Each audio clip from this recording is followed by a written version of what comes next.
ഹരി ഓം. എല്ലാവർക്കും നാരായണീയം ക്ലാസ്സിലേക്ക് സ്വാഗതം. നമ്മൾ 57 ദശകങ്ങൾ വരെ ചൊല്ലി പൂർത്തിയാക്കിയിട്ടുണ്ട്. അപ്പോൾ നമുക്ക് ഇന്ന് ചൊല്ലാനുള്ളത് 58ാമത്തെ ദശകമാണ്. 58ാമത്തെ ദശകം എന്ന് പറയുന്നത് കാട്ടുതീയിൽ നിന്നും ഗോപഗോകുലങ്ങളെ രക്ഷിച്ച കഥയും ഋതുവർണ്ണനവുമാണ്. അതാണ് 58ാമത്തെ ദശകത്തിലുള്ളത്. ഈ ദശകത്തിൻ്റെ വൃത്തം മാലിനിയാണ്. ഇതിലാകെ 10 ശ്ലോകങ്ങളുമാണ് ഉള്ളത്. അപ്പോൾ നമുക്ക് ചൊല്ലിത്തുടങ്ങാം. ഓം നമോ ഭഗവതേ വാസുദേവായ. ഓം ശ്രീകൃഷ്ണ പരമാത്മനേ നമഃ. ഓം ത്വയി വിഹരണലോലേ ബാലജാലൈ പ്രലംബ പ്രമദന സവിളംബേ ദേനവസ്വൈരചാര തൃണകുതുക നിവിഷ്ട ദൂരദൂരം ചരന്ത്യ കിമപി വിപിനമൈഷീ കാക്യമീഷാം ബഭൂവു. ത്വയി വിഹരണലോലേ ബാലജാലൈ പ്രലംബ പ്രമദന സവിളംബേ ധേനവസ്വൈരചാര തൃണകുതുക നിവിഷ്ട ദൂരദൂരം ചരന്ത്യ കിമപി വിപിനമൈഷീ കാക്യമീഷാം ബഭൂവു. 58ാമത്തെ ദശകത്തിലെ 1ാമത്തെ ശ്ലോകത്തിൽ വിവരിക്കുന്നത് നമ്മൾ കഴിഞ്ഞ ദശകത്തിൽ പറഞ്ഞിരുന്നത് പ്രലംബാസുര വധാണ് അല്ലേ.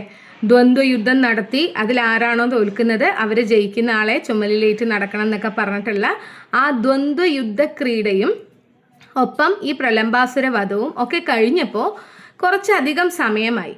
ആ സമയം കൊണ്ട് ഈ പശുക്കളെ മേയാൻ വിട്ടിട്ടാണ് ഇവരിങ്ങനെയുള്ള കളികളിലൊക്കെ ഏർപ്പെടുന്നത്. ആ പശുക്കൾ ഇങ്ങനെ പുല്ല് തിന്നിങ്ങനെ ദൂരത്തേക്ക് പോയി. തൃണം എന്ന് വെച്ചാൽ പുല്ല്. അപ്പം അങ്ങനെ പുല്ല് തിന്ന് ഇങ്ങനെ കുറേ ദൂരത്തേക്ക് അങ്ങോട്ട് പോയി. അവർ മേഞ്ഞ് നടക്കുമ്പോൾ അങ്ങനെയാണല്ലോ, പുല്ല് ധാരാളം കിട്ടുന്ന പ്രദേശത്തേക്ക് പോകും. അപ്പം അങ്ങനെ പോയപ്പോൾ മുഞ്ഞപ്പുല്ല് ധാരാളമുള്ള ഐഷികം എന്ന പേരുള്ള വനത്തെ പ്രാപിച്ചു. മുഞ്ഞപ്പുല്ല് അധികം ഉള്ളത് കൊണ്ട് തന്നെയാണ് ആ വനത്തിന് ഐഷികം എന്ന പേര് ലഭിച്ചത്. അങ്ങനെ ആ പശുക്കൾ നടന്ന് ഐഷികം എന്ന വനത്തിൽ എത്തിച്ചേർന്നു എന്നുള്ളതാണ് 1ാമത്തെ ശ്ലോകത്തിൽ വിവരിക്കുന്നത്. അപ്പോൾ അത്രയേ ഉള്ളൂ 1ാമത്തെ ശ്ലോകത്തിൽ മനസ്സിലാക്കാൻ. ദ്വന്ദ്വയുദ്ധവും പ്രലംബാസുര വധവും ഒക്കെ കഴിയുമ്പോഴത്തേക്കും കുറച്ചധികം സമയമായി. ഈ സമയം കൊണ്ട് മേഞ്ഞു നടക്കുകയായിരുന്ന പശുക്കൾ പുല്ല് തിന്ന് ദൂരത്തേക്ക് പോയി. അങ്ങനെ ഐഷികം എന്ന പേരുള്ള ഒരു വനത്തെ അവ പ്രാപിച്ചു എന്നാണ് പറയുന്നത്. ഇനി നമുക്ക് 2ാമത്തെ ശ്ലോകം ചൊല്ലാം.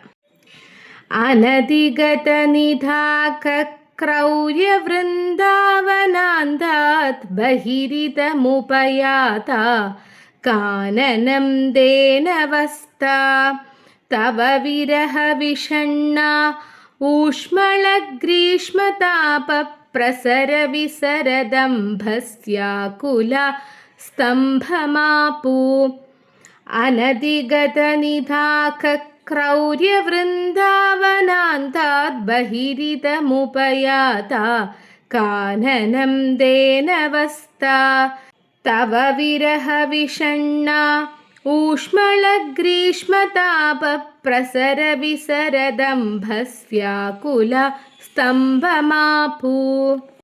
2ാമത്തെ ശ്ലോകത്തിൽ വിവരിക്കുന്നത് ഇപ്പോൾ ഉഷ്ണം കൂടുതലുള്ള സമയമാണ് എന്ന് നമ്മൾ പറഞ്ഞിട്ടുണ്ടായിരുന്നു. ഉഷ്ണം കൂടുതലുള്ള സമയത്ത് വൃന്ദാവനത്തിൽ ആ ഉഷ്ണമോ ചൂടോ ഒന്നും അറിയാറില്ല. അതായത് അവിടെ പൊതുവെ ശീതളമായിട്ടുള്ളൊരവസ്ഥയാണ്. യമുനാ നദിയുടെ തീരമായതുകൊണ്ട് മാത്രമല്ല അതല്ലേ, ഭഗവാൻ വസിക്കുന്ന ഇടമാണ്. അതുകൊണ്ട് തന്നെ അവിടുത്തെ താമസവും നമ്മുടെ വാസവും ഒക്കെ വളരെയധികം സുഖകരമായിരിക്കും. അപ്പോൾ അതുകൊണ്ട് തന്നെ ആ പശുക്കൾക്ക് വൃന്ദാവനത്തിൽ നിൽക്കുന്ന സമയത്ത് ഇതുപോലെ ചൂടോ ഉഷ്ണമോ ഒന്നും അനുഭവപ്പെട്ടിട്ടില്ല. പക്ഷെ മേഞ്ഞ് ഐഷിക വനത്തിൽ എത്തിച്ചേർന്നപ്പോൾ അവിടുത്തെ കാലാവസ്ഥ എന്ന് പറയുന്നത് കുറച്ചധികം പ്രശ്നമാണ്. എന്ന് വെച്ചാൽ വളരെയധികം ചൂട് അനുഭവപ്പെടാൻ തുടങ്ങി ഈ പശുക്കൾക്ക്. അത് മാത്രമല്ല ദാഹവും വെള്ളമൊന്നും കാണാനുമില്ല എങ്ങും. അപ്പോൾ ഭഗവാനെ വിട്ടു പോകുന്ന വിരഹവും ഉണ്ട് അവർക്ക്. എന്ന് വെച്ചാൽ മേഞ്ഞ് നടന്ന് ഭഗവാനിൽ നിന്ന് ഒരുപാട് ദൂരത്തേക്ക് പോയി അല്ലേ. അപ്പം അങ്ങനെ ദൂരത്തേക്ക് എത്തിയ സമയത്ത് ആ ഭഗവാനെ കാണാത്ത വിരഹവും ഇതെല്ലാം കൂടി വന്നപ്പോൾ ആ പശുക്കൾ നിശ്ചലരായി അവിടെ നിന്നു എന്നാണ് പറയുന്നത്. അപ്പോൾ ഇതിൽ നമ്മൾക്ക് മനസ്സിലാക്കേണ്ടുന്ന ഒരു കാര്യമുണ്ട്. ഭഗവാനിൽ നിന്നും ദൂരേക്ക് പോവുക. നാവിൻ്റെ രുചി തേടിയാണ് പോയത് അല്ലേ? പുല്ല് തിന്നാണ് പശുക്കൾ പോയത്. അപ്പോൾ അതിനർത്ഥം എന്താണ്? നമ്മുടെ ഈ ലൗകികമായിട്ടുള്ള ജീവിതത്തിൽ നമ്മളെ പലതും ആകർഷിക്കാനുണ്ടാവും. അതിൻ്റെ പുറകെ എങ്ങനെ പോയി കഴിഞ്ഞാൽ നമ്മൾ ഭഗവാനിൽ നിന്ന് ദൂരാവും. പിന്നെ ഭഗവാനിൽ നിന്ന് അകന്ന വിരഹ ദുഃഖവും നമ്മൾ അനുഭവിക്കേണ്ടി വരും.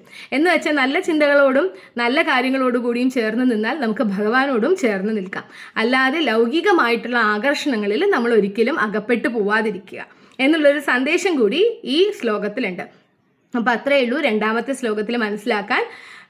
നമ്മുടെ വൃന്ദാവനത്തിൽ ചൂടൊട്ടും അനുഭവപ്പെടാത്ത സ്ഥലമാണ്. പൊതുവേ ശീതളമായിട്ടുള്ളൊരു കാലാവസ്ഥയാണ്. അവിടെ നിന്നും മാറി ഐഷിക വനത്തിൽ എത്തിച്ചേർന്നപ്പോൾ പശുക്കൾക്ക് അതികഠിനമായിട്ടുള്ള ചൂടും ദാഹവും ഒക്കെ അനുഭവപ്പെടാൻ തുടങ്ങി. വെള്ളമൊന്നും എവിടെയും കാണാനുമില്ല. മാത്രമല്ല ഭഗവാനെ വിട്ടു പോകുന്ന വിരഹവും അവരനുഭവിച്ചു. അങ്ങനെ നിശ്ചലരായി അവരവിടെ നിന്നുപോയി എന്നാണ് പറയുന്നത്. ഇനി നമുക്ക് മൂന്നാമത്തെ ശ്ലോകം ചൊല്ലാം. തദനു സഹസഹായൈർ ദൂരമന്വിഷ്യ ശൗരേ ഗളിതസരണിമുഞ്ചാരണ്യസഞ്ജാതകേതം പശുകുലമഭിവീക്ഷ്യ ക്ഷിപ്രമാനേതു മാരാ ത്വയി ഗതവതി ഹി സർവദോഗ്നിർജൃംഭേ. തദനു സഹസഹായൈർ ദൂരമന്വിഷ്യ ശൗരേ ഗളിതസരണിമുഞ്ചാരണ്യസഞ്ജാതകേതം പശുകുലമഭിവീക്ഷ്യ ക്ഷിപ്രമാനേതു മാരാ ത്വയി ഗതവതി ഹി സർവദോഗ്നിർജൃംഭേ.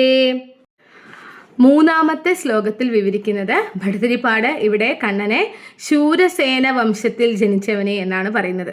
അപ്പോൾ ശൂരസേന വംശത്തിൽ ജനിച്ചവനെ ഭഗവാനെ അങ്ങ് കൂട്ടുകാരോടൊപ്പം ഈ പശുക്കളെ അന്വേഷിച്ച് ഇറങ്ങി അല്ലേ? പശുക്കളെ കാണാനില്ല, മേയാൻ വിട്ട പശുക്കൾ എവിടെയും കാണാനില്ല. അപ്പോൾ ആ കൂട്ടുകാരുടെ ഒപ്പം ഈ പശുക്കളെ അന്വേഷിച്ചെത്തി.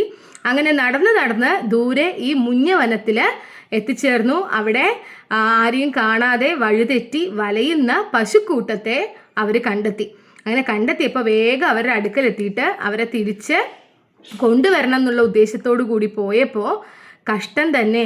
അവിടെ ചുറ്റുപാടും 4 ഭാഗത്തും തീ കത്തിപ്പടർന്നു എന്നാണ് പറയുന്നത്. കാട്ടുതീ പടർന്നു. വേനൽക്കാലത്താണ് അല്ലേ പൊതുവെ കാട്ടുതീയൊക്കെ ഉണ്ടാവുക. അപ്പോൾ അവരങ്ങനെ അവിടെ എത്തിയ സമയത്ത് കാട്ടുതീ ഉണ്ടായി. പശുക്കളെ വേഗം കൊണ്ടുവരാമെന്ന് പറയുമ്പോഴത്തേക്കും അവിടെ 4 ഭാഗത്തും ഇവർ നിൽക്കുന്നതിൻ്റെ 4 വശത്തും തീ ഇങ്ങനെ ആളിക്കത്തി എന്നാണ് പറയുന്നത്. അപ്പോൾ അത്രയേ ഉള്ളൂ മൂന്നാമത്തെ ശ്ലോകത്തിൽ മനസ്സിലാക്കാൻ. ശൂരസേന വംശത്തിൽ ജനിച്ചവനെ ഭഗവാനെ അങ്ങ് കൂട്ടുകാരോടൊപ്പം ഈ കാണാതായ പശുക്കളെ അന്വേഷിച്ച് വളരെ ദൂരം ചെന്ന് ഈ ഐഷിക വനത്തിൽ എത്തിച്ചേർന്നു. അപ്പോൾ പശുക്കളെ കണ്ടപ്പോൾ വേഗം അവയുടെ അടുക്കലെത്തി അവയെ തിരിച്ചു കൊണ്ടുപോരാം എന്ന് വിചാരിക്കുന്ന സമയത്ത് 4 ഭാഗത്തും കാട്ടുതീ പടർന്നു എന്നാണ് പറയുന്നത്. ഇനി നമുക്ക് നാലാമത്തെ ശ്ലോകം ചൊല്ലാം. സകല ഹരിതി ദീപ്തേ ഘോരഭാംഗാര ഭീമേ ശിഖിനി വിഹത മാർഗ അർദ്ധദഗ്ധ ഇവാർത്ത അഹഹ ഭുവനബന്ധോ പാഹി പാഹീതി സർവേ ശരണമുപകതാസ്ത്വാം താപഹർത്താരമേകം. സകല ഹരിതി ദീപ്തേ ഘോരഭാംഗാര ഭീമേ ശിഖിനി വിഹത മാർഗ അർദ്ധദഗ്ധ ഇവാർത്ത അഹഹ ഭുവനബന്ധോ പാഹി പാഹീതി സർവേ ശരണമുപകതാസ്ത്വാം താപഹർത്താരമേകം. നാലാമത്തെ ശ്ലോകത്തിൽ വിവരിക്കുന്നത് ഉച്ചത്തിൽ മുഴങ്ങുന്ന ഓംകാരധ്വനി കൊണ്ട് ഭയങ്കരമായിട്ടുള്ള അഗ്നി ഇങ്ങനെ 4 ദിക്കിലും വളരെ ഭീമാകാരമായ കാട്ടുതീ വളരെയധികം പടർന്നു എന്നാണ് പറയുന്നത്. എല്ലാ ദിക്കിലും നാനാ ദിക്കിലും പടർന്നു. അപ്പോൾ ഈ ഗോപന്മാർക്കും പശുക്കൾക്കും എന്ത് സംഭവിച്ചു? അവർ വഴി അടഞ്ഞവരായി തീർന്നു. എങ്ങോട്ടേക്കും പോകാൻ പറ്റില്ല. 4 ദിക്കിലും അതിഭയങ്കരമായിട്ടുള്ള ഘോര ശബ്ദം എന്ന് പറയുന്നുണ്ട് അല്ലേ. നന്നായിട്ട് തീ കത്തുമ്പോൾ അതിനൊരു ശബ്ദമുണ്ട്. അതാണ് ഓംകാരധ്വനി കൊണ്ട് ഭയങ്കരമായിട്ടുള്ള ശബ്ദം എന്നിവിടെ ഭട്ടതിരിപ്പാട് പറഞ്ഞിരിക്കുന്നത്. അപ്പം അങ്ങനെ ഉച്ചത്തിലാണ് ഈ തീയ് 4 ഭാഗത്തും കത്തിപ്പടർന്നത്. അപ്പം ഇവർക്ക് ആരെയും ആശ്രയില്ലാതെയായി. അപ്പോൾ അവരെല്ലാവരും ലോകബന്ധുവായിട്ടുള്ളവനെ രക്ഷിക്കണമേ എന്ന് പറഞ്ഞുകൊണ്ട് ദുഃഖത്തെ ഹനിക്കുന്ന ഭഗവാനെ തന്നെ ശരണം പ്രാപിച്ചു എന്നാണ് 4-ാമത്തെ ശ്ലോകത്തിൽ വിവരിക്കുന്നത്. അപ്പോൾ 4-ാമത്തെ ശ്ലോകത്തിൽ മനസ്സിലാക്കാൻ അത്രയേ ഉള്ളൂ. ഉച്ചത്തിൽ അതിഘോരമായിട്ടുള്ള ഓംകാരധ്വനിയിൽ മുഖരിതമായിട്ടുള്ള ശബ്ദം ത്തോടുകൂടി ഈ അഗ്നി ഇങ്ങനെ 4 ദിക്കിലും പടർന്നു. അപ്പോൾ ഈ ഗോപന്മാരും പശുക്കളും ഒക്കെ വഴിയടഞ്ഞവരായി തീർന്നു. അല്ലയോ ലോകബന്ധുവായിട്ടുള്ളവനെ ഞങ്ങളെ രക്ഷിച്ചാലും എന്ന് പറഞ്ഞുകൊണ്ട് ഭയന്നു പോയ അവർ ഭഗവാനെ തന്നെ ശരണം പ്രാപിച്ചു എന്നാണ് പറയുന്നത്. ഇനി നമുക്ക് 5-ാമത്തെ ശ്ലോകം ചൊല്ലാം. അലമലമതിഭീത്യാ സർവതോ മീലയധ്വം ദൃശമിതി തവ വാച മീലിതാക്ഷേഷു തേഷു കുനുദവദഹനോസൗ കുത്ര മുഞ്ചാടവീസ സപതി വവൃതിരേതേ ഹന്തഭാണ്ഡീരദേശേ. അലമലമതിഭീത്യാ സർവതോ മീലയധ്വം ദൃശമിതി തവ വാച മീലിതാക്ഷേഷു തേഷു ഖനുദവദഹനോസൗ കുത്ര മുഞ്ചാടവീസ സപതി വവൃതിരേതേ ഹന്തഭാണ്ഡീരദേശേ.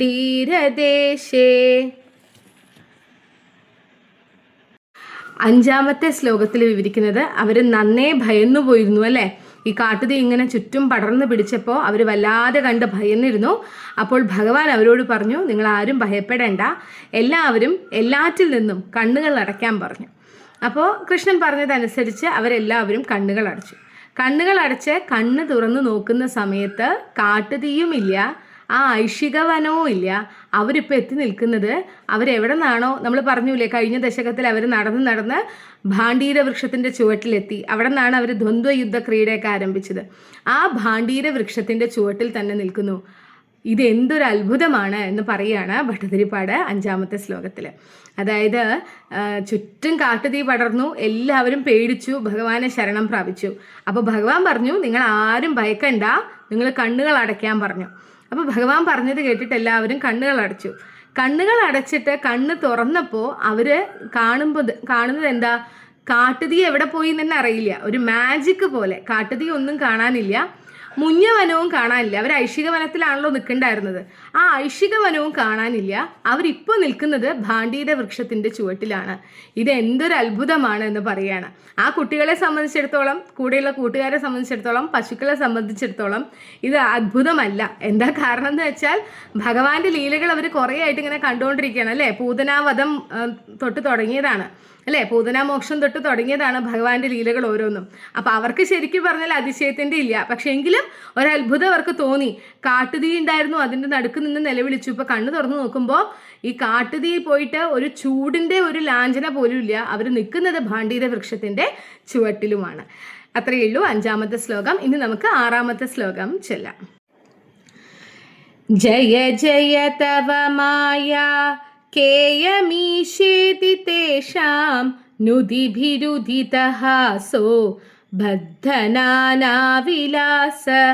പുനരപി വിപിനാന്തേ പ്രാചരപ്പാടലാതി പ്രസവനികരമാത്ര ഗ്രാഹ്യകർമാനുഭാവേ. ജയ ജയ തവ മായാ കേയമീശേതി തേഷാം നുദിഭിരുദിതഹാസോ ബദ്ധനാനാവിലാസ പുനരപി വിപിനാന്തേ പ്രാചരപ്പാടലാതി പ്രസവനികരമാത്ര ഗ്രാഹ്യകർമാനുഭാവേ. 6-ാമത്തെ ശ്ലോകത്തിൽ വിവരിക്കുന്നത് അങ്ങനെ അവർ കാട്ടുതീയിൽ നിന്ന് രക്ഷപ്പെട്ടു വന്നു അല്ലേ. അപ്പോൾ പ്രലംബാസുര വധം നടന്നു ഇപ്പോൾ മുമ്പ് തന്നെ, ഇപ്പോൾ കാട്ടുതീന്ന് ഇതാ രക്ഷിച്ചു. അപ്പോൾ ഒക്കെ കൂടി ആയപ്പോൾ അവർ കൂട്ടുകാരൊക്കെ കൂടി ഭഗവാനെ എന്ത് മായയാണ് ഈ കാണിക്കണത്, എപ്രകാരമുള്ള മായയാണ് ഭഗവാനെ അങ്ങ് കാണിക്കുന്നതെന്നൊക്കെ കൂട്ടുകാർ കണ്ണനോട് ചോദിച്ചു. നമ്മൾ പറയില്ലേ എന്ത് മാജിക്കാ അപ്പോൾ ഇവിടെ കണ്ടത്, എന്ത് മാജിക്കാ കണ്ണാ നീ ചെയ്തത് എന്നൊക്കെ അങ്ങനെ ചോദിച്ചു. അവർക്കൊക്കെ വെറും പുഞ്ചിരി കൊണ്ട് മറുപടി കൊടുത്തുകൊണ്ട് ലീലാമയനായിട്ടുള്ള ഭഗവാൻ ഇങ്ങനെ നിന്നു എന്നാണ് പറയണത്. പുഞ്ചിരിച്ചുകൊണ്ട് നിന്നു, അവർ ചോദിക്കുന്നതിനൊക്കെ മനോഹരമായിട്ട് പുഞ്ചിരിച്ചുകൊണ്ട് നിന്നു. എന്നിട്ട് പറയാണ്, ഇപ്പോൾ ചൂടൊന്നും വൃന്ദാവനത്തിൽ ഇല്ല എന്ന് പറഞ്ഞു അല്ലേ, വൃന്ദാവനത്തിലെ ചൂടും കാര്യങ്ങളൊന്നും അനുഭവപ്പെടില്ല എന്ന് പറഞ്ഞു. അങ്ങനെയുള്ള പാതിരിപ്പൂ വിരിഞ്ഞു നിൽക്കുന്ന വൃന്ദാവനത്തിലൂടെ വീണ്ടും സഞ്ചരിച്ചു എന്നാണ് 6ാമത്തെ ശ്ലോകത്തിൽ വിവരിക്കുന്നത്. അപ്പോൾ അത്രയേ ഉള്ളൂ 6ാമത്തെ ശ്ലോകത്തിൽ മനസ്സിലാക്കാൻ. ഭഗവാനെ ഞങ്ങളെ അങ്ങ് രക്ഷിച്ചല്ലോ, എന്ത് മായയാണ്, എപ്രകാരമുള്ള മായയാണ് ഭഗവാനെ അങ്ങ് കാണിക്കുന്നത് എന്നൊക്കെ ചോദിച്ചപ്പോൾ കണ്ണൻ വളരെ മനോഹരമായിട്ട് പുഞ്ചിരിച്ചുകൊണ്ട് അവർക്ക് മറുപടി കൊടുത്തു. പുഞ്ചിരി മാത്രമായിരുന്നു കണ്ണൻ്റെ മറുപടി. അങ്ങനെ ലീലാമയനായിട്ടുള്ള ഭഗവാൻ പാതിരിപ്പൂ വിരിഞ്ഞു നിൽക്കുന്ന ആ കാനനത്തിലൂടെ, ആ വൃന്ദാവനത്തിലൂടെ വീണ്ടും സഞ്ചരിച്ചു എന്നാണ് പറയുന്നത്. ഇനി നമുക്ക് 7ാമത്തെ ശ്ലോകം ചൊല്ലാം. ത്വയി വിമുഖമിവോച്ചൈസ്താപഭാരം വഹന്തം തവ ഭജനവദന്ത പങ്കമുച്ഛോഷയന്തം തവ ഭുജവദുദഞ്ചത് ഭൂരി തേജ പ്രവാഹം തപസമയമനൈഷീര്യാമുനേഷു സ്ഥലേഷു. ത്വയി വിമുഖമിവോച്ചൈസ്താപഭാരം വഹന്തം തവ ഭജനവദന്ത പങ്കമുച്ഛോഷയന്തം തവ ഭുജവദുദഞ്ചത് ഭൂരി തേജ പ്രവാഹം തപസമയമനൈഷീര്യാമുനേഷു സ്ഥലേഷു. 7ാമത്തെ ശ്ലോകത്തിൽ വിവരിക്കുന്നത് ഗ്രീഷ്മതാപം എന്ന് വെച്ചാൽ അവിടെ ചൂട് സമയമാണെന്ന് പറഞ്ഞു അല്ലേ. അപ്പോൾ പൊതുവെ ചൂട് കൂടുതലായിരിക്കുമല്ലോ ഗ്രീഷ്മകാലം എന്നൊക്കെ പറയുന്നത്. അപ്പോൾ ചൂട് വളരെയധികം കൂടുതലായിരിക്കും. അങ്ങനെയുള്ളതിനെ ഭട്ടതിരിപ്പാട് ഈ ശ്ലോകത്തിൽ ഭക്തിയില്ലാത്ത മനസ്സിനോട് ഉപമിക്കുകയാണ്. ഭക്തിയില്ലാത്ത മനസ്സിന് താപം അല്ലെങ്കിൽ ദുഃഖം കൂടുതലായിരിക്കും, ദുഃഖാധിക്യം ഉണ്ടാവും അല്ലേ ഭക്തിയില്ലാത്ത മനസ്സിന്. അപ്പോൾ ഈ ചൂട് സമയം വരുന്ന സമയത്ത് ഈ ജലാശയങ്ങളിലെ ചളി ഉണങ്ങി അല്ലെ, ജലാശയങ്ങളൊക്കെ വറ്റും ചൂട് സമയത്ത്. അപ്പോൾ അതങ്ങനെ പൊടിയായിട്ട് മാറും. അതുപോലെ തന്നെ ഭഗവാനോടുള്ള ഭക്തി നമ്മുടെ മനസ്സിലെ മാലിന്യത്തെ കഴുകിക്കളയുന്നു എന്ന് പറയുകയാണ് ഭട്ടതിരിപ്പാട്. അല്ലെങ്കിൽ അതിനെ പൊടിച്ചു കളയുന്നു, അതിനെ ഇല്ലാതാക്കി കളയുന്നു എന്ന് പറയുകയാണ്. അപ്പോൾ ഭഗവാന്റെ കരങ്ങൾ ഗ്രീഷ്മം പോലെ തന്നെ തേജസ്സുറ്റതാണ്. എങ്ങനെയാണോ ഗ്രീഷ്മകാലത്ത് ജലാശയങ്ങളിലെ ചളി കട്ടയാവുന്നത് അല്ലെങ്കിൽ പൊടിഞ്ഞു പോകുന്നത്, അതുപോലെ തന്നെ ഭഗവാന്റെ കരങ്ങൾ നമ്മുടെ മനസ്സിലെ മാലിന്യത്തെ ഇല്ലാതെയാക്കുന്നു എന്ന് പറയുകയാണ്. അങ്ങനെ ആ ചൂടുള്ള ഗ്രീഷ്മകാലം ഭഗവാൻ യമുനാ തടത്തിൽ കഴിച്ചുകൂട്ടി. ഭഗവാനും കൂട്ടരും യമുനാ തടത്തിൽ ഈ ഗ്രീഷ്മകാലം കഴിച്ചുകൂട്ടി എന്നാണ് 7ാമത്തെ ശ്ലോകത്തിൽ പറയുന്നത്. അപ്പോൾ 7ാമത്തെ ശ്ലോകത്തിൽ മനസ്സിലാക്കാൻ അത്രയേ ഉള്ളൂ. ചൂട് കൊണ്ടുണ്ടാവുന്ന ആ ചൂടുണ്ടല്ലോ ഗ്രീഷ്മതാപം, അതിനെ ഭക്തിയില്ലാത്ത മനസ്സിനോട് ഉപമിക്കുകയാണ്. ഭക്തിയില്ലാത്ത മനസ്സിന് എപ്പോഴും താപാധിക്യം ഉണ്ടാവും, ദുഃഖാധിക്യം ഉണ്ടാവും എന്ന് പറയുകയാണ്. എങ്ങനെയാണോ ഗ്രീഷ്മകാലത്ത് ജലാശയങ്ങളിലെ ചളി പൊടിഞ്ഞു പോകുന്നത്, അതുപോലെ ഭഗവാനോടുള്ള ഭക്തി നമ്മുടെ മനസ്സിലെ മാലിന്യത്തെ ഇല്ലാതെയാക്കുന്നു എന്ന് പറയുകയാണ്. അങ്ങനെ ആ ഗ്രീഷ്മകാലം ഭഗവാനും കൂട്ടരും യമുനാ തടത്തിൽ കഴിച്ചുകൂട്ടി എന്നും പറയുന്നു. ഇനി നമുക്ക് 8ാമത്തെ ശ്ലോകം ചൊല്ലാം. തധനു ജലദജാലൈസ്ത്വദ്വപുസ്തുല്യഭാഭിർവികസതമലവിദ്യുത് പീതവാസോ വിലാസൈ സകലഭുവനഭാജാം ഹർഷദാം വർഷവേലാം ക്ഷിതിധരകുഹരേഷു സ്വൈരവാസീ വ്യനൈഷീ. തധനു ജലദജാലൈസ്ത്വദ്വപുസ്തുല്യഭാഭിർവികസതമലവിദ്യുത് പീതവാസോ വിലാസൈ സകലഭുവനഭാജാം ഹർഷദാം വർഷവേലാം ക്ഷിതിധരകുഹരേഷു സ്വൈരവാസീ വ്യനൈഷീ. എട്ടാമത്തെ ശ്ലോകത്തിൽ വിവരിക്കുന്നത് ഗ്രീഷ്മകാലം യമുനാ തടത്തിൽ കഴിച്ചുകൂട്ടി എന്ന് കഴിഞ്ഞ ശ്ലോകത്തിൽ പറഞ്ഞല്ലോ. അപ്പൊ ഗ്രീഷ്മം കഴിഞ്ഞാൽ പിന്നെ അടുത്ത് വരുന്ന കാലാവസ്ഥ ഏതാണ്? വർഷം അല്ലെ. അടുത്ത വരുന്ന ഋതു എന്ന് പറയുന്നത് വർഷകാലാണ്. അപ്പോൾ ഇവിടെ പറയുകയാണ് ഭട്ടതിരിപ്പാട് എങ്ങനെ ഉപമിച്ചിരിക്കുന്നത് നോക്കൂ. കാർമേഘത്തിന്റെ ആ ഒരു നീല നിറമാണ് ഭഗവാൻ എന്ന് പറയും അല്ലേ.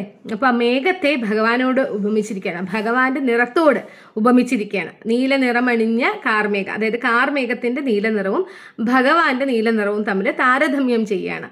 അപ്പോൾ അതുപോലെ ഭഗവാനെ പോലെ തന്നെ നീല നിറത്തിലാണ് കാർമേഘമുള്ളത്. ഭഗവാൻ നല്ല ശോഭയാർന്ന മഞ്ഞപ്പട്ടാണ് ഉടുത്തിരിക്കുന്നത് അല്ലേ.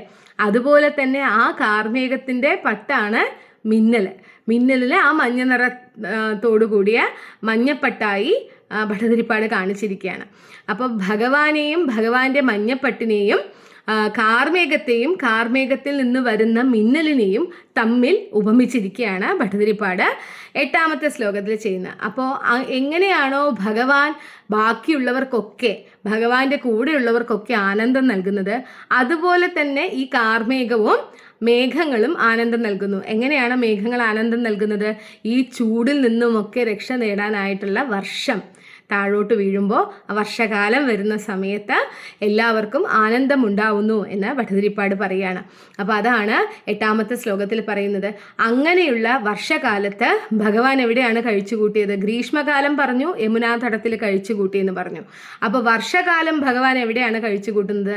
വർഷകാലം ഭഗവാൻ ഗോവർദ്ധനഗിരിയിലെ ഗുഹകളിൽ, ഗോവർദ്ധന പർവ്വതത്തിലുള്ള ഗുഹകളിൽ വർഷകാലം കഴിച്ചുകൂട്ടി. പുറത്തൊക്കെ മഴയാണല്ലോ, അപ്പോൾ നമ്മൾ എന്ത് ചെയ്യും? മഴ കൊള്ളാതെ എവിടെയെങ്കിലുമൊക്കെ കയറിയിരിക്കും.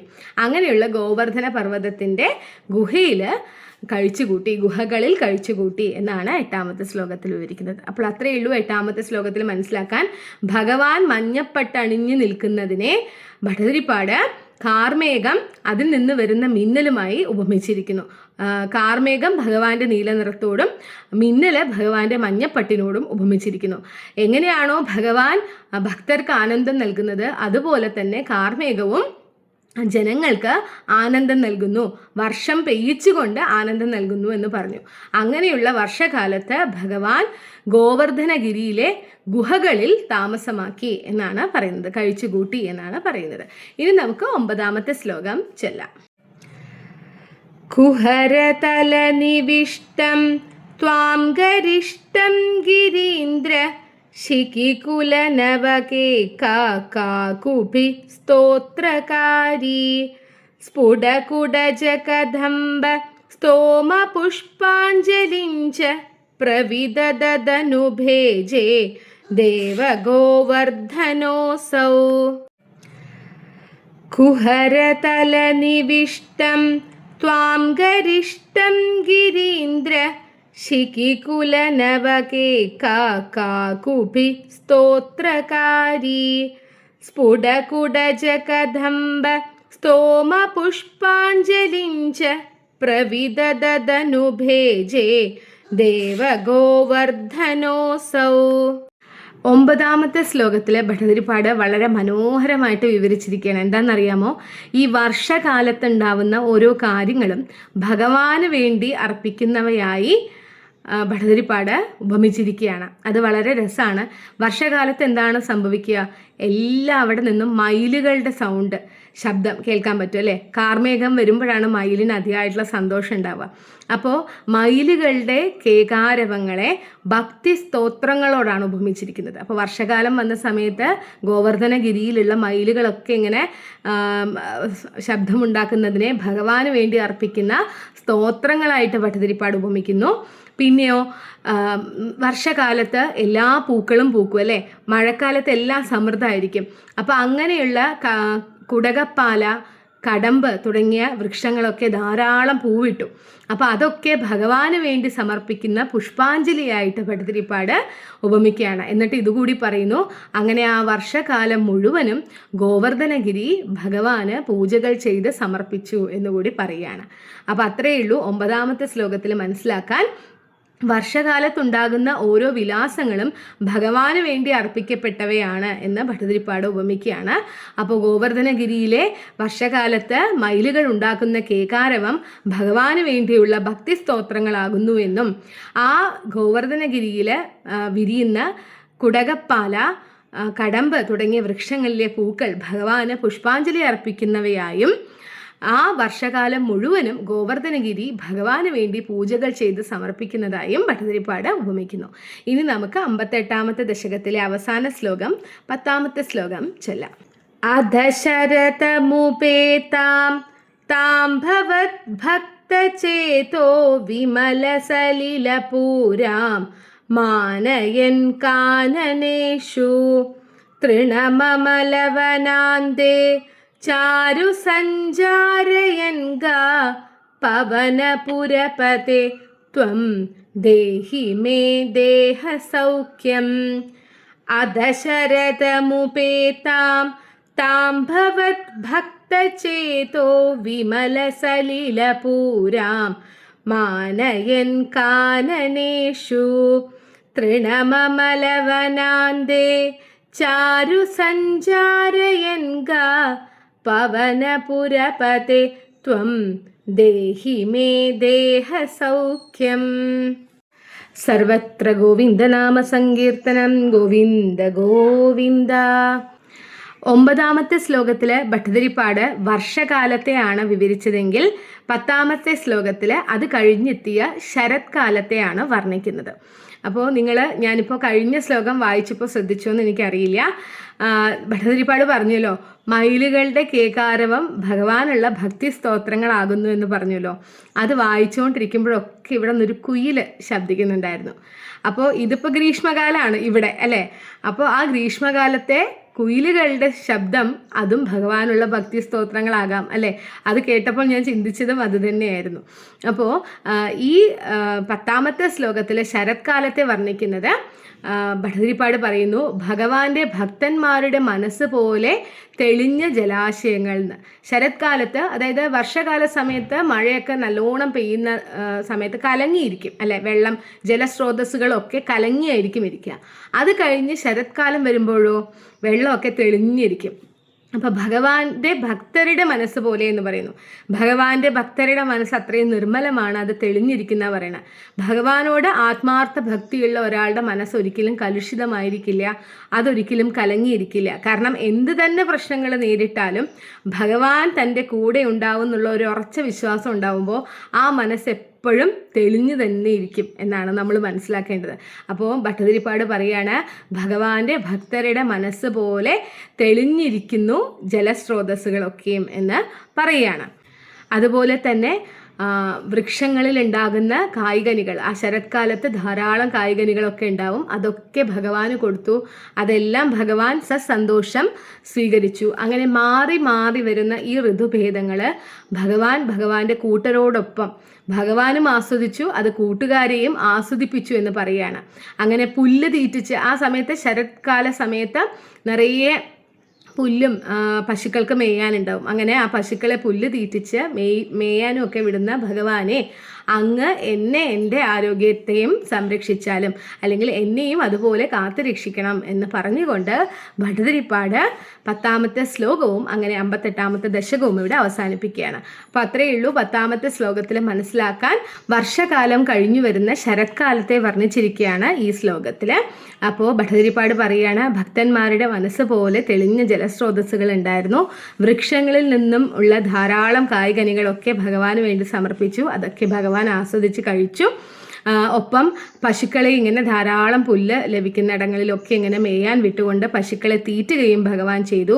ഈ മാറി മാറി വരുന്ന ഋതുക്കളൊക്കെ ഭഗവാൻ ആസ്വദിക്കുകയും കൂടെയുള്ളവരെ ആസ്വദിപ്പിക്കുകയും ചെയ്തു എന്നൊക്കെ പറഞ്ഞുകൊണ്ട് ഭട്ടതിരിപ്പാട് പറയുകയാണ്, അങ്ങനെയുള്ള ഭഗവാനെ അങ്ങ് എൻ്റെ ആരോഗ്യവും രക്ഷിച്ചാലും എന്നെ എൻ്റെ രോഗങ്ങളിൽ നിന്ന് രക്ഷിച്ചാലും എന്ന് പറഞ്ഞുകൊണ്ട് 10ാമത്തെ ശ്ലോകവും 58ാമത്തെ ദശകവും അവസാനിപ്പിക്കുകയാണ്. നമ്മൾ 58 ദശകങ്ങൾ ചൊല്ലി പൂർത്തിയാക്കിയിട്ടുണ്ട്. അപ്പോൾ ഞാൻ കുറേ ദശകത്തിൻ്റെ പാരായണം മാത്രമായിട്ടുള്ള വീഡിയോ അപ്ലോഡ് ചെയ്തിട്ടില്ല, അത് ഉടനെ അപ്ലോഡ് ചെയ്യാം. ഞാനിപ്പോൾ ഭഗവത്ഗീതയുടെ വീഡിയോയും നാരായണീയത്തിൻ്റെ വീഡിയോയും മുടങ്ങാതെ വരണം എന്നുള്ളത് കൊണ്ട് അതിൻ്റെ പുറകിലാണ് കുറച്ചുകൂടി ശ്രദ്ധയോടുകൂടി ഇരിക്കുന്നത്. അതുകൊണ്ടാണ് ഞാൻ വൈകാതെ തന്നെ അത് അപ്ലോഡ് ചെയ്യാം. അപ്പോൾ എല്ലാവരും തുടർന്നും ഇതുപോലെ തന്നെ വീഡിയോസൊക്കെ കാണണം. ഈ വീഡിയോസ് ഉപകാരപ്രദമാവും എന്ന് തോന്നുന്നവരിലേക്ക് ഷെയർ ചെയ്തെത്തിക്കുക. എന്തെങ്കിലും അഭിപ്രായങ്ങൾ ഉണ്ടെങ്കിൽ കമൻറ്റുകളിൽ അറിയിക്കുകയും വേണം. വീണ്ടും അടുത്ത വീഡിയോയുമായിട്ട് 59ാമത്തെ ദശകവുമായിട്ട് വരാം. അതുവരെ ഹരി ഓം.